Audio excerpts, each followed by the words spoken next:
Telangana Congress graph ఒక్కసారిగా అమాంతం పెరగటంలో CM Revanth Reddy పాత్ర కీలకమనే చెప్పాలి. ముఖ్యంగా గత కొంతకాలంగా బీఆర్ఎస్ నుండి రేవంత్ సర్కార్పై కొనసాగుతున్న విమర్శలను తిప్పికొట్టడమే కాకుండా ప్రతిపక్షాలు ప్రచారం చేస్తున్న వ్యతిరేకత వాదనలను పూర్తిగా ఖండించడంలో కాంగ్రెస్ సక్సెస్ అయింది. ఫలితంగా పల్లెపూర్లో కాంగ్రెస్ మెజార్టీ విజయంతో రేవంత్ రెడ్డి ఇమేజ్ ప్రజాదరణ ఒక్కసారిగా మరింత పెరిగింది. పల్లెపూర్లో రేవంత్ ఉపయోగించిన వ్యూహాలు కాంగ్రెస్ గెలుపుకు కీలకంగా మారిందని చెప్పాలి. ఈ పంచాయతీ ఎన్నిక ఫలితాలతో గ్రేటర్ హైదరాబాద్ లో కూడా కాంగ్రెస్ స్థానం మరింత బలపడింది. హైదరాబాద్ లో ఇప్పటివరకు బీఆర్ఎస్ బీజేపీ ఆధారంగా సాగిన రాజకీయ బలం ఓవైపు జూబ్లీహిల్స్, మరోవైపు సర్పంచ్ ఫలితాలతో గ్రేటర్ వాసులు కూడా కాంగ్రెస్ వైపు మళ్లడం గమనార్హం. దీనితో భవిష్యత్ ఎన్నికల్లో కాంగ్రెస్ పట్టుదల మరింత బలపడుతుందనే అవకాశాలు స్పష్టమయ్యాయి. ఇక బీఆర్ఎస్ బీజేపీ పక్షాలకు ఈ పల్లె ఫలితాలు ఒక రాజకీయ హెచ్చరికగా మారింది.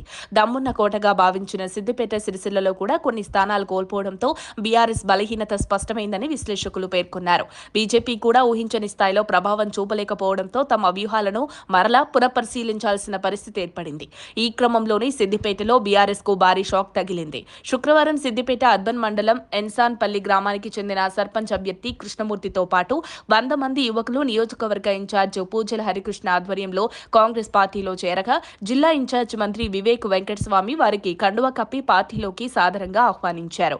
ఈ సందర్భంగా మంత్రి మాట్లాడుతూ సిద్దిపేటలో బీఆర్ఎస్ ను లేకుండా చేస్తానని, ప్రజలు బీఆర్ఎస్ పార్టీ మీద హరీష్ రావు మీద విశ్వాసం కోల్పోయారని రాష్ట్ర కార్మిక మైనింగ్ శాఖల మంత్రి, జిల్లా ఇన్ఛార్జ్ మంత్రి వివేక్ వెంకటస్వామి అన్నారు.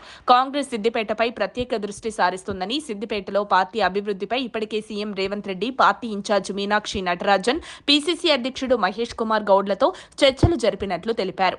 సిద్దిపేటలో అనేక నిధులు కానీ, ప్రభుత్వ పథకాల విషయంలో కానీ స్పెషల్ గా చూడాల్సిన అవసరం ఉందని వారు సూచించినట్టు ఆయన తెలిపారు. నియోజకవర్గ ఇన్ఛార్జ్ పూజల హరికృష్ణకు కూడా నియోజకవర్గంలోని అన్ని గ్రామాలు పాదయాత్రగా తిరగాలని, సిద్దిపేటలో కాంగ్రెస్ పార్టీ దినదిన అభివృద్ధి చెందుతుందని, వచ్చే అసెంబ్లీ ఎన్నికల్లో ఖచ్చితంగా సిద్దిపేటలో కాంగ్రెస్ పార్టీ విజయం సాధిస్తామని అన్నారు. ప్రతి గడపకు మన ప్రభుత్వం అందిస్తున్న సంక్షేమ ఫలాలను వివరించాలని ఆయన సూచించారు. రానున్న రోజుల్లో సిద్దిపేటను కాంగ్రెస్ కంచుకోట చేస్తామని, అందుకు పార్టీ నాయకులు, కార్యకర్తలు కృషి చేయాలన్నారు. ఈ కార్యక్రమంలో పార్టీ జిల్లా మహిళా అధ్యక్షురాలు ముద్దం లక్ష్మి, అర్బన్ మండల అధ్యక్షుడు భిక్షపతి, ఉప సర్పంచ్ సంతోష్ రెడ్డితో పాటు పార్టీలో చేరిన 20కి పైగా వార్డు సభ్యులు తదితరులు పాల్గొన్నారు. దీంతో వచ్చే అసెంబ్లీ ఎన్నికల్లో హరీష్ రావును ఓడగొట్టి సిద్దిపేట గడ్డపై కాంగ్రెస్ జెండా ఎగురవేస్తామని జిల్లా ఇన్ఛార్జ్ మంత్రి వివేక్ వెంకటస్వామి సవాల్ చేశారు. మరిన్ని అప్డేట్స్ కోసం మా కాయ్ టీవీని సబ్స్క్రైబ్ చేసుకోండి. మా వీడియో కనుక మీకు నచ్చినట్లయితే లైక్ చేయండి, షేర్ చేయండి. మీ విలువైన అభిప్రాయాలను కామెంట్ బాక్స్లో తెలియజేయండి.